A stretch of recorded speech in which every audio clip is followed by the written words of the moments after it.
Number one reason for success is people focus on things that have high potential consequences. Number one reason for failure is people focus on things that have low or no potential consequences. Exactly what Joe was saying earlier, the famous Drucker quote, very worst use of time is to work intently on something that need not be done at all. I've dedicated my life to being a small and medium-sized entrepreneur, and I've devoted the second half of my life to helping other people to be successful small and medium-sized business owners.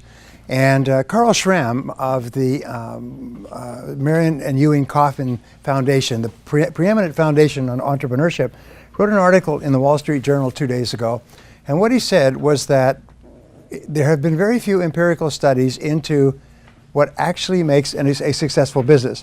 That most of what is taught in the entrepreneurship faculties of the universities is nonsense.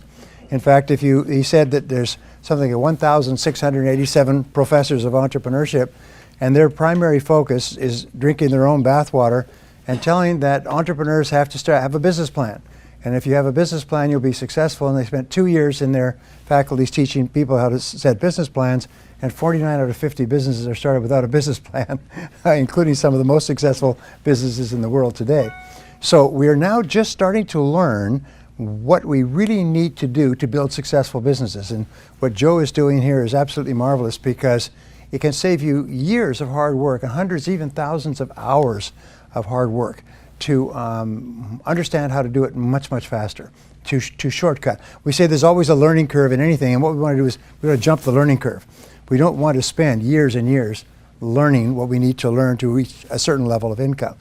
And so I've majored now in the last few years on doing seminars and talking and books and articles and programs for owners and would-be owners of small and medium-sized businesses. Now I've got 45 minutes, so I'm going to have to condense what sometimes I share in seminars for days. But I understand you're some of the smartest people in the world, so that you can take a lot of information in a short period of time. Is that true? Mm-hmm. Yeah. Did anybody not understand the question? So I'm going to try to bottom line several of the concepts. One of the first concepts which I thought was interesting was a little story that was in the papers recently. Warren Buffett, who is one of the richest men in the world, and Bill Gates, who is the richest man in the world, and Bill Gates Sr. were at a dinner party, and the three of them are good friends, and they were talking. And a gentleman came up to them and said, you know, I was looking at you, and you gentlemen are very successful. What would you say is the most important quality of success? And all three, according to a bystander, all three broke off their conversation and turned and simultaneously said, focus. Focus is the most important requirement for success in our fast-moving world today. If you can focus, you can succeed, and if you cannot, you cannot. It's almost a black and white thing. Well, I thought that was interesting, because the way Joe and I met is I put together a program some years ago called the Focal Point Program, which basically brought in business owners like yourselves and taught them to focus. And we spent 3 years going through every single aspect of life. We had 82 exercises that dealt with family and business and marketing and product and service and competition and positioning, and it was focus, focus, focus. And my offer, which is not as good as Joe's, but my offer was that you will double your income and double your time off within 12 months, or there'll be no charge for this program. And I never had to give a refund. In fact, many people doubled and tripled their income within 30 days, just by learning to focus and just by thinking in terms of focus. So it's really, really important. I read an article about myself. It was a very successful entrepreneur in New Zealand, and the article was sent to me last week. I'm reading this article, and he said the turning point in his life was when he went to a Brian Tracy seminar and learned how to focus. He was broke, he was unemployed, he had no money, and he walked out of the seminar a completely different person, and he had written goals. He then looked around, and as it happens, he saw an article on coffee shops and Starbucks success in the United States. And it said coffee shops are a good business to be in, because more and more people like the idea of a specialty coffee shop, and if it has a Wi-Fi, then they go there, it becomes a social center, and so on.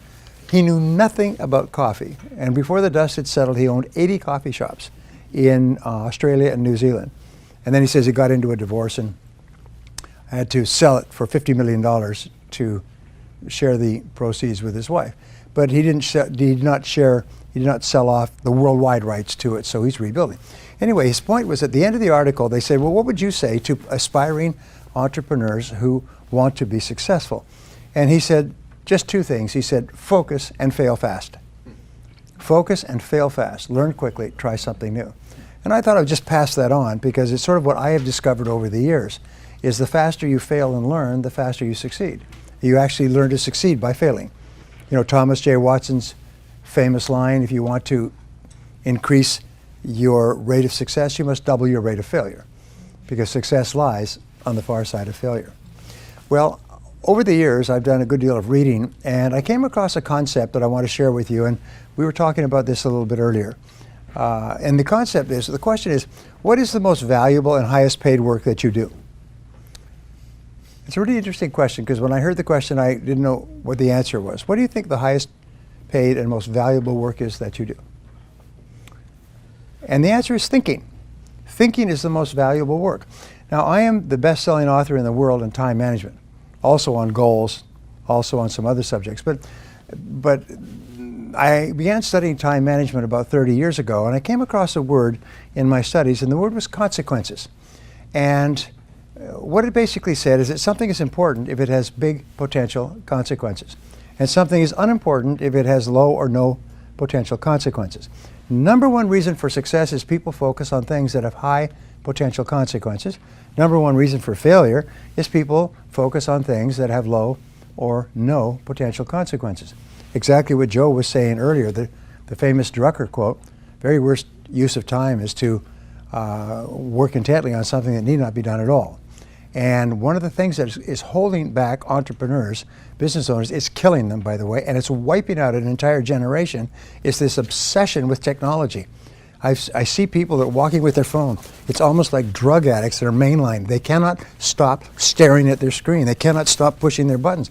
I hate to say that there were people in this room that had that problem, but the fact is that this obsession with looking at the screen and staying connected is killing people, because it